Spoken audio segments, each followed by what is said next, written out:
আসসালামু আলাইকুম, সবাই কেমন আছেন? চাঁদপুরে এত বৃষ্টি হচ্ছে, আল্লাহ! আজকে তো সারা রাত বৃষ্টি হচ্ছে।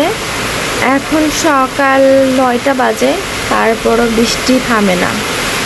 আল্লাহ জানে কি হবে।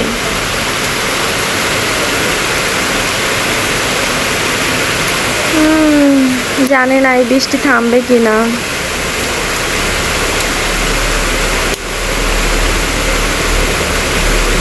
আমার মনে হয় এবারও অনেক বেশি বৃষ্টি হচ্ছে সব জায়গাতেই।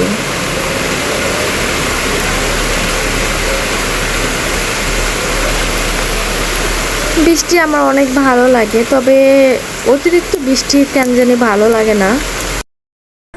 সকালবেলা বারান্দায় অনেকক্ষণ দাঁড়িয়েছিলাম আর বসে বসে দেখছিলাম, বৃষ্টিগুলো আসলে উপভোগ করছিলাম। তারপরে ভাবলাম যে ঘরটা গুছিয়ে ফেলি। এই তো আমি কিন্তু ঘর গোছাতে চলে এসেছি।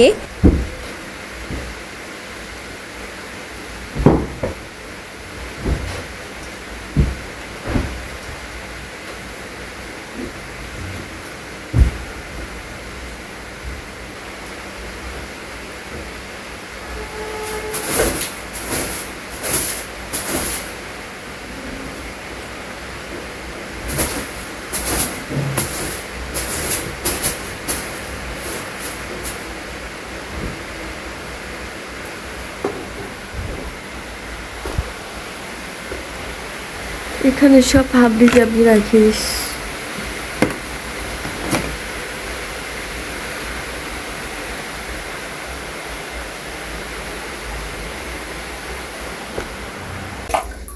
আজকে সকালে কোনো নাস্তা না করে আমি একদম সোজা রান্নাঘরে চলে এসেছি। ভাত রান্না করব, কারণ আজকে আমার হাজব্যান্ড নাই। তাই ভাবলাম যে একবার ভাতই রান্না করে ফেলি।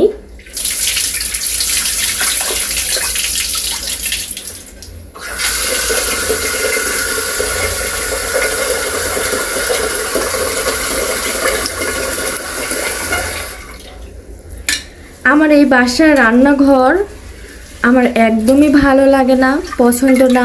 এত ছোট রান্নাঘর, কিন্তু কি করার, আর মেনে তো নিতেই হবে। কারণ এটা তো আর আমাদের নিজের বাসা না যে নিজের মতো করে করব।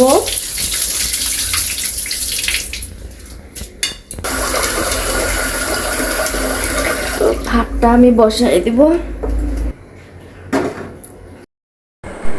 ভাত ওইদিকে বসিয়ে দিয়ে আমি কচুরমুখীগুলো কেটে নিচ্ছি। আজকে খুবই শর্টকাটে রান্না করব, কারণ আজকে বাসায় আমার হাজব্যান্ড নাই। তাই ভাবলাম যে একটা রান্নাই করে ফেলি। আর মেয়ে মানুষের তো কোনো সমস্যাই নেই, ছেলে মানুষ বাসায় না থাকলে একটা রান্না দিয়ে মেয়ে মানুষ পার করে দিতে পারে। এই তো এই জন্য আমি কচুরমুখীগুলো কেটে নিচ্ছি। এভাবে কেটে নিচ্ছি। আর পানিতে রাখলে ওই যে একটা নেলপা নেলপা আছে, এটা ভালোভাবে উঠে যায়। একটু আধা ঘন্টা একটু রাখতে হয়।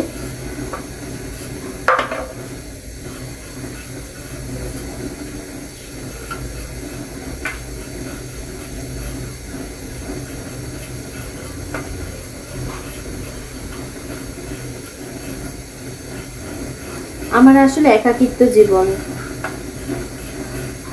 হাজবেন্ড না থাকলে বাসায় একাই থাকতে হয়, কারণ আমার তো বাবু নাই। জানি না আল্লাহ কবে বাবু দেবে। আল্লাহর উপর ছেড়ে দিয়েছি।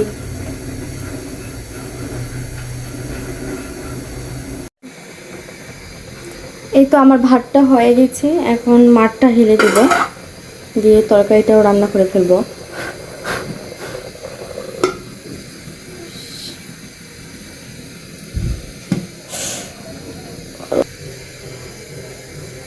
কড়াইটাও দিয়ে দিলাম। কড়াইটা একটু হিট হোক, মাঠটা হালাই দিই। বাসা আলার বুদ্ধি কেমন একটু দেখেন। মানে এখানে একটা কিছু স্পেস রাখবে না যে আমি যেন রেখে রান্না করতে পারি, এমনটা রাখেনি। আমি এই জন্য বেসিন ব্যবহার করি না। বেসিনে কোনো কিছু নিচে নিচে ধোয়ার পরে তারপরে সব কিছু এখানে মেলাই দিই। আমি এটা ইউজই করি না, কারণ এই দিকে যায় কোনো কিছু ধোয়া একদমই অসম্ভব ব্যাপার। আর সব কিছু দেখেন একদম উপরে, এখান থেকে নিয়ে তারপর রান্না করতে হবে। মানে মাথায় একটু বুদ্ধি নাই ভাই, কি আর বলবো, যেহেতু আমাদের নিজেদের বাসা না, এখন এইভাবেই থাকতে হবে।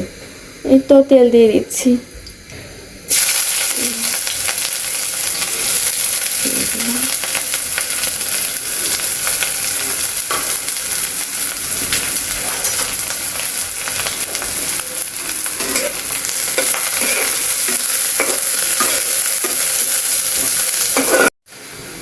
একটু তরকারির মধ্যে জিরা না দিলে ভালো লাগে না, এভাবে একটু হলুদ দিব।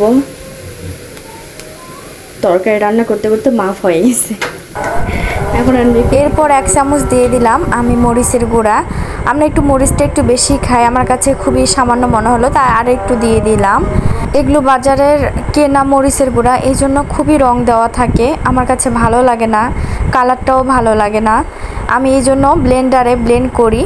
আমার আছে ব্লেন্ডারে ব্লেন্ড করা, তবে এই মরিচগুলো আগে থেকে কেনা ছিল, তাই এগুলোই ব্যবহার করতেছি। তারপরে আমি দিয়ে দিলাম 1 চামচ লবণ।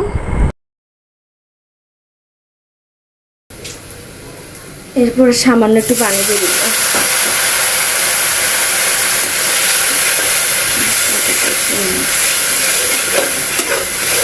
এর মধ্যে এখন চিংড়িগুলো দিয়ে দিব। বড় চিংড়ি দিলে একটু ভালো লাগতো, তবে আমার কাছে নাই। আর এই চিংড়িগুলোও খেতে অনেক মজা, এটা হচ্ছে নদীর চিংড়ি, তো এটা খেতে অনেক মজা।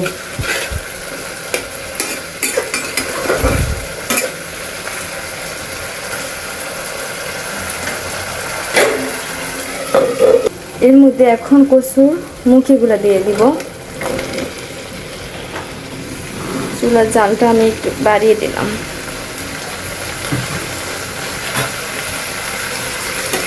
ভালোভাবে একটু মিশিয়ে নেব।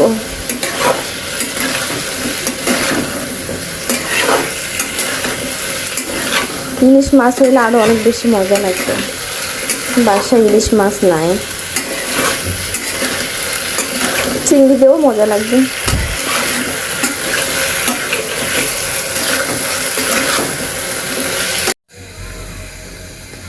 একটু পানি দিয়ে দিলাম, কারণ একবার কচুরমুখী নিয়ে আসছিলাম, এত পানি দেওয়ার পরেও সিদ্ধ হয় নাই, তাই বেশি করে একটু পানি দিলাম, দেখি আজকে কি হয়। তবে দেখে মনে হচ্ছে যে আজকে সিদ্ধ হবে।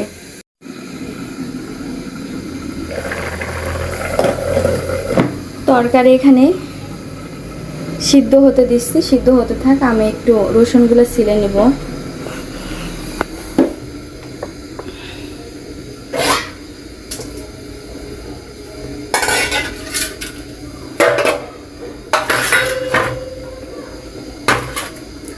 আমার একটা তরকারি রাখার র্যাক নিতে হবে, না নিলেও না, এভাবে নিচে রাখা খুবই সমস্যা হয়ে গেছে। রসুনগুলো একটু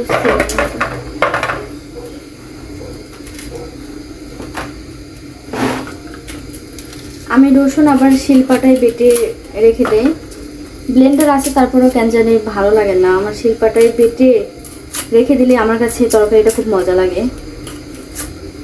রসুন একটু মশলা শেষ হয়ে গেছে, তো ভাবলাম যে রেখে দেই, আজকে তো বাসায় তেমন কাজও নাই, ছেলে মানুষ না থাকলে আসলে কাজ কম থাকে। তো মিটিং আছে কুমিল্লাতে, আমরা তো চাঁদপুরে থাকি, আর কুমিল্লাতে গেছে আজকে, মিটিং আছে এই জন্য। আমার হাজবেন্ড ওষুধ কোম্পানিতে আছে চাঁদপুরে, এখানে চাঁদপুরের ম্যানেজার। তো এই তো আমাদের এক টুনাটুনির সংসার, বাবু হয় নাই, তো আল্লাহ দিলে হবে, আল্লাহর উপর সব কিছু ছেড়ে দিয়েছি। ভাত নিয়ে নিয়েছি, সাথে এখন একটু তরকারি নিয়ে নিব।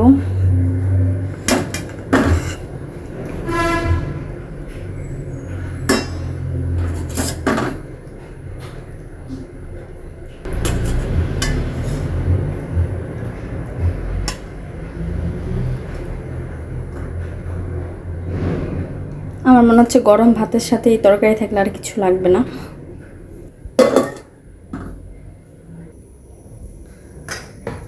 আমি এখন এখানে সব মশলাগুলো উঠাবো।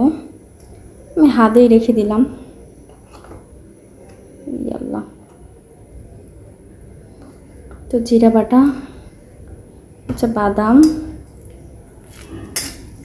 এটা হচ্ছে রসুন,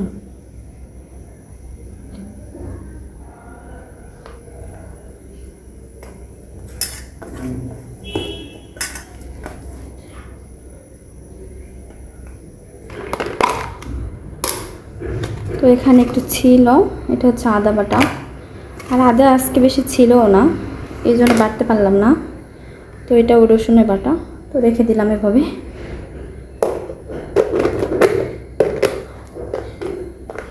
এই তো সব গোছানো শেষ। কালকে ঘর মুছেছিলাম, তো মনে হচ্ছে এই জন্য ঘরে বালি কম, তো একটু ঝাড়ু দিলেও হয়ে যাবে। আজকে আর মুছবো না, ঝাড়ু দিয়ে কাপড় ভিজাইছে অনেক, তো এগুলো একটু কেচে তারপর গোসল দিয়ে ফেলবো। 12টা বেজে গেছে, তারপরে তো নামাজ আছে। আর আজকে দুপুরে ওইভাবে খাওয়া দাওয়াও নাই, কারণ আমি আগেই খেয়ে ফেলছি, যেহেতু আমার হাজব্যান্ড নাই, তো খাওয়ারও কোনো টাইম নেই।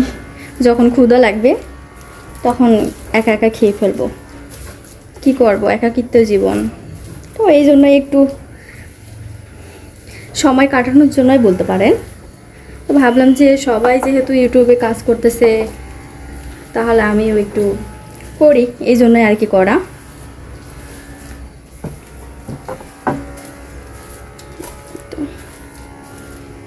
ঝাড়ু দিচ্ছি, এই ঘরে তো কেউ থাকে না তেমন, তারপর একটু ঝাড়ু দিয়ে ফেলি।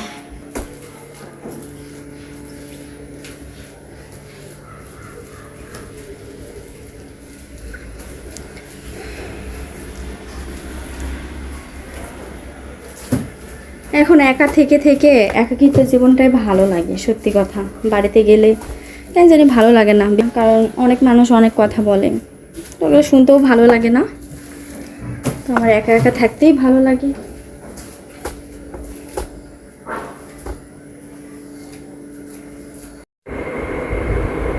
এই তো সব কাজ করার পর গোসল দিয়ে আমি অজুও করে ফেলছি। এখন এই যে একটা সানস্ক্রিন দেব, আর সাথে এই যে একটা ময়শ্চারাইজার সিম্পলে। তো আজকে ভিডিওটি এই পর্যন্তই। সবাই ভালো থাকবেন, আর ভালো লাগলে অবশ্যই লাইক কমেন্ট শেয়ার করবেন। আল্লাহ হাফেজ।